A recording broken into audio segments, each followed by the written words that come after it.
வேற லெவல் போங்க நண்பர்களே. சேதன் என்ன ஃபயர் மோட்ல இருக்காப்ல போலயே, வச்சு சம்பவமா பண்ணிட்டு இருக்காப்ல. முக்கியமா BB8ஓட உண்மையான நடிகை அன்சிதா, ஆஹா அன்சிதா அவர்கள் இன்னைக்கு பொளக்கப்படுகிறாங்க அப்படிங்கறதா உண்மை.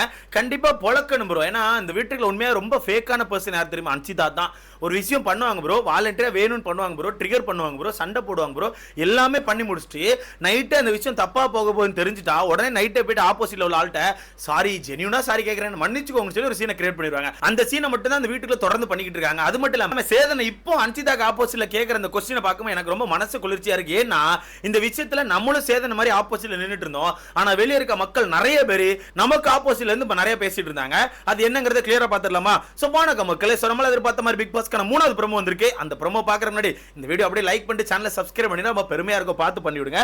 சோ இந்த ப்ரோமோல அன்சிதா கிட்ட தாறுமாறான கொஸ்டின் போது இதுல ஃபர்ஸ்ட் ஜாக்லின் எழுப்பி ஒரு கொஸ்டின் கேக்குறாங்க. ஜாக்லின் நீங்க சொல்லுங்க ஜாக்லின், பயங்கரமா கட்டி பிடிச்சி சண்டெல்லாம் போட்டுட்டு இருந்தீங்க, உங்களுக்கான கருத்தை சொல்லுங்க அப்படிங்கும்போது ஜாக்லின் அன்சிதாக்கு ஆப்போசிட்ல ஒரு கருத்து வைக்கிறாங்க.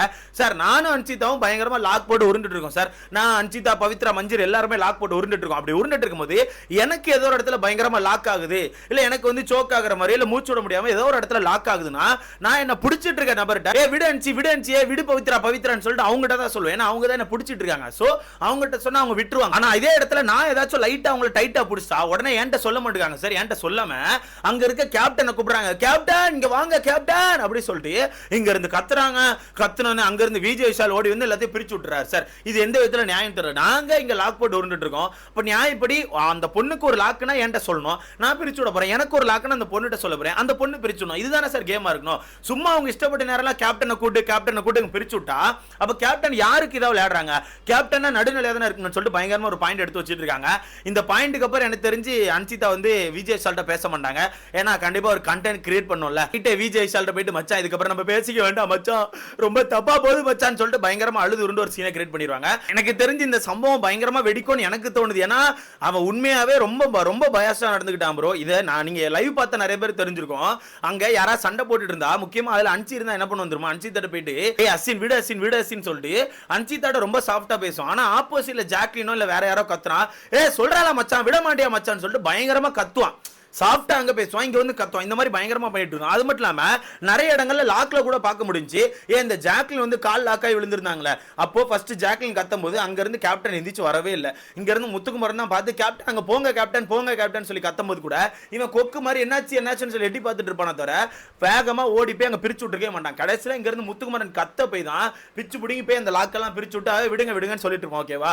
சோ ரொம்ப பயாசா நடந்துக்கிட்டா. மத்தபடி எனக்கு தெரிஞ்சு கேப்டன் நல்லா தான் பண்ணான், ரொம்ப எல்லாம் குறை சொல்ல முடியாது. எனக்கு தெரிஞ்சு கேப்டன் சூப்பரா பண்ணாப்ல. பட் இந்த அசின் மேட்டர்ல மட்டும் ரொம்ப பயாஸா இருந்த மாதிரி எனக்கு ஃபீல் ஆச்சு. சோ அடுத்த மஞ்சள் எந்திரிச்சு என்ன சொல்றாங்கன்னா, சார் இப்ப பாருங்க சார், இப்ப ஜாக்லின் ஏதாவது நடந்துட்டுனா ஜாக்லினை பத்தி நடிகை BB8ஓட மிகப்பெரிய நடிகை நீ தான் சொல்லி சொல்றாங்க சார். அதே மாதிரி எனக்கு ஏதாவதுனா என்ன பார்த்த உடனே நடிக்கிறான்னு சொல்லிட்டே இருக்காங்க சார். இது ரொம்ப தப்பா இருக்கு சார் ஒரு பாயிண்ட் எடுத்துக்கிறாங்க.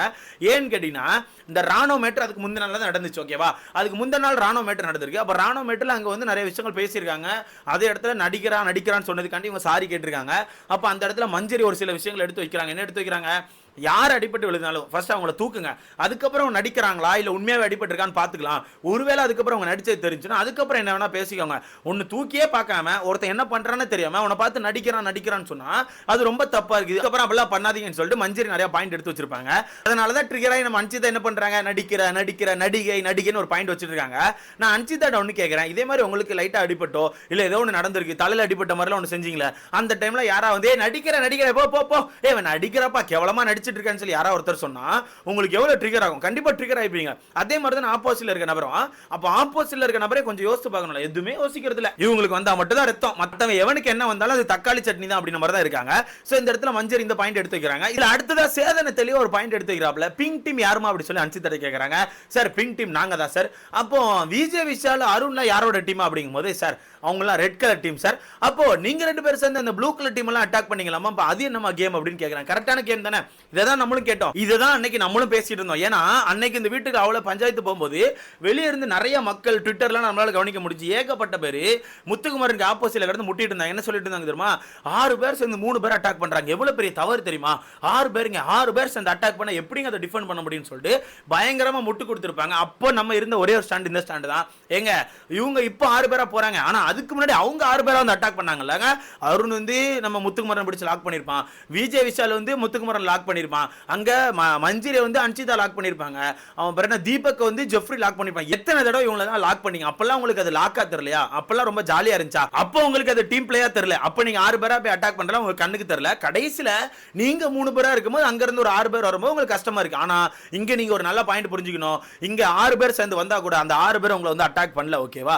மஞ்சரி ஜாக்லின் மட்டும் தான் பவித்ராட்ட அன்சிதாட்ட போராடிட்டு இருந்தாங்களே தவிர அங்க உள்ள யாருமே போகவே இல்லை. கடைசி நாட்கள் தான் எனக்கு தெரிஞ்சு ரயான் வந்து அந்த முயலை புடுங்கிறதுக்காண்டி உள்ள போனா. அது வரத்துக்கு யாருமே உள்ள போயிட்டு கை காலை பிடிச்சி இழுத்தது அந்த மாதிரி எதுவுமே பண்ணவே இல்லை. எல்லாருமே எனக்கு தெரிஞ்சு ரொம்ப ஜென்யூனா நடந்துக்கிட்டாங்க. சோ அந்த ஒரு விஷயத்தை இவங்க ரிஜிஸ்டர் பண்ண ட்ரை பண்ணாங்க. யாரு? அன்சிதா வந்து ரிஜிஸ்டர் பண்ணிட்டே இருந்தாங்க. 6 பேர் சேர்ந்து அட்டாக் பண்றீங்க, 6 பேர் சேர்ந்து அட்டாக் பண்றீங்கன்னு சொல்லிட்டு தேவையில்லாம அந்த பாயிண்ட ரிஜிஸ்டர் பண்ணிருந்தாங்க. அதை தான் அண்ணன் கேட்கிறாப்ல, எப்பா அப்ப நீங்க அட்டாக் பண்ணும்போது 6 பேர் அட்டாக் பண்ணதா தெரியலையாப்பா? அப்ப அது மட்டும் டர்ட்டி கேம் இல்லையான்னு சொல்லிட்டு வச்சு அண்ணன் சம்பவம் செஞ்சிருக்காப்ல. எனக்கு தெரிஞ்சு அருணுக்கும் விஜய் விஷாலுக்கும் ரோஸ்ட் இருக்கும் நான் நினைக்கிறேன். ஏன்னா அங்க விஷால் மூஞ்சி செத்து போய் தான் இருக்குது, அருணுக்கான மூஞ்சி செத்து போச்சு. அப்போ அக்கா வீடியோ போடுங்கன்னு நினைக்கிறேன். அக்கா வீடியோ போடுறாங்களா இல்லை ஃபேமிலி ரவுண்டில் உள்ள போகிறாங்களான்னு தெரியல. இப்போ இந்த வாரம் கலர் கலராக கண்டென்ட் இருக்கும்னு எனக்கு தோணுது ப்ரோ. ஒருவேளை ஃபேமிலி ரவுண்டில் உள்ள போனால் அச்சோ நினச்சி கூட பார்க்க முடியல அக்கா என்ன பண்ணுவாங்கன்னு. சரி பார்க்கலாம், எல்லாமே எவ்வளவோ பார்த்தாச்சு, இதை பார்க்க மாட்டோமா நண்பர்களே, பார்த்துக்கலாம். மொத்தத்தில் சேதனை தரமா 2-3 கொஸ்டினை கேட்டு விட்டாப்ல. கேட்டு விட்டு அதான் அண்ணன் சொல்றது ஒன்றுனா இன்னொருத்தவங்க பண்ணா டர்ட்டி கேம், நீங்க பண்ண மட்டும் அது கேம் பிளேயா அப்படின்ற மாதிரி பயங்கரமா கேட்டு விட்றாங்க. இல்லை அன்சிதா மூஞ்சி செத்து போச்சு, அன்சிதா மூஞ்சிலாம் செத்து போய் ஒரு மாதிரி தான் நிற்கிறாங்க. சிம்பிளா சொல்ல போனா அவங்க ஒரு விஷயத்தை ஸ்டார்ட் பண்ணாங்க, இவங்க ஒரு விஷயத்தை முடிச்சாங்க, அவ்வளவுதான் ப்ரோ டிஃபரண்ட். ஓகேவா? ஃபர்ஸ்ட் ஸ்டார்ட் ஆகி வந்தது அங்க இருந்து மட்டும் தான். ஓகேவா? இவங்க யாருமே ஃபர்ஸ்டே வாலண்டியரா போய் ஸ்டார்ட் பண்ணி வேணும்னு சொல்லி பஞ்சாயத்து எல்லாம் பண்ணல. அங்க இருந்து ஸ்டார்ட் ஆகி ஒரு பிரச்சனை வருது. அந்த பிரச்சனை இவங்க எல்லாம் சேர்ந்து ஃபேஸ் பண்றாங்க. கடைசில அந்த பிரச்சனைல ரெட் கலர் டீம் வெளியே போயிருது. அப்ப கடைசில பிங்க் கலர் டீம் தனியா மாட்றாங்க. அப்படி தனியா மாட்டமோ சேர்ந்து அட்டாக் பண்றாங்க. நான் எல்லாமே கேம் தான். நீங்க குரூப் அட்டாக் பண்ணீங்கன்னா திரும்பி குரூப் அட்டாக் பண்ணதான் செய்வாங்க. இந்த பாயிண்ட் தான் நான் அன்னைக்கும் கேட்டிருந்தேன். ஆனா அன்னைக்கு நிறைய பேர் நம்மள வந்து திட்டிருந்தாங்க. என்ன சொல்லியிருந்தாங்க ப்ரோ, உனக்கு புரியுதா இல்லையா ப்ரோ? அவங்க 6 பேர் அட்டாக் பண்ணதுக்கும் இவங்க 6 பேர் அட்டாக் பண்ணுங்க எவ்வளவு டிஃபரெண்ட் இருக்கு தெரியுமா ப்ரோ? நாங்க எல்லாமே ஒண்ணுதான். 6 பேர் வந்து 3 பேர் அட்டாக் பண்ணதும் 3 பேர் தனியா இருக்கும் 6 பேர் போய் அட்டாக் பண்றது எல்லாம் ஒண்ணுதானப்பா.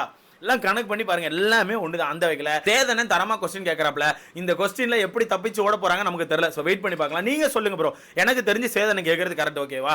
எனக்கு தெரிஞ்சு சேதனன் கேட்கற எல்லாமே கரெக்ட் தான். ஆனா இந்த இடத்துல கடைசியா சேதன் ஒரு வார்னிங் கொடுத்தா நல்லா இருக்கும். தயவு செய்து குரூப் ஆடாதீங்கன்னு சொல்லிட்டு போனா நல்லா இருக்கும். இதுக்கப்புறம் சொல்லி என்ன பண்ண ஐயா? இதுக்கப்புறம் சொல்லி என்னையா பண்ண? ஒண்ணுமே இல்லையா? என்னையா சொல்லுங்க? எதுவுமே இல்ல. இப்போ கூட வீட்டுக்குள்ள பாத்தீங்கன்னா பூரா பையில ஃபேஷியல் பண்ணிட்டு உட்காந்துருக்கான். எதுக்கு வரப்போற வாரம் என்ன ஃபேமிலி ரவுண்டு, அதுக்கு ரெடி ஆயிட்டு இருக்கான். ஃபேமிலி ரவுண்ட் அப்போ வீட்டுல எந்த ஒரு டாஸ்க் இருக்க போறது இல்ல. சின்ன சின்ன டாஸ்க் இருக்கும், ஃபேமிலி வச்சு ஃபன்னான டாஸ்க் தான் வைப்பாங்க. அதனால இதுக்கப்புறம் குரூப்பா சேர்ந்து ஆடுறதுக்கான கேம் இருக்க போறது இல்ல. ஓகேவா? ஃபேமிலி ரவுண்ட் முடிஞ்சிரும். அதுக்கப்புறம் பணப்பட்டி இருக்கும். பணப்பட்டி இருக்கப்பவும் வெளியே சின்ன சின்ன ஃபன்னான கேம் தான் இருக்கும். ரொம்ப பிசிக்கலி அந்த மாதிரி கேம் வைக்க மாட்டாங்க. ஸோ பணப்பட்டி வைப்பாங்க. பணப்பட்டி ஏன் எடுத்துட்டு போறான்னு தெரியல. அதுக்கு அடுத்து பார்த்தீங்கன்னா டிக்கெட் ஃபினாலே பொறுத்தவரை தனியாக கேம் ஆடி ஆகணும். ஒன்னா கேம் ஆனா அவ்வளவுதான், அவனுக்கு டிக்கெட் ஃபினாலே கிடைச்சி வேஸ்டா போயிடும். மொத்தத்தில் இந்த ரோஸ்ட் எல்லாமே நியாயமான ரோஸ்டா நான் நினைக்கிறேன். ஸோ இதை பத்தி உங்களுக்கான கருத்துன்னு சொல்லி மறக்காம கமெண்ட்ல போடுங்க. பார்க்கலாம் நைட் எப்படி இருக்குன்னு.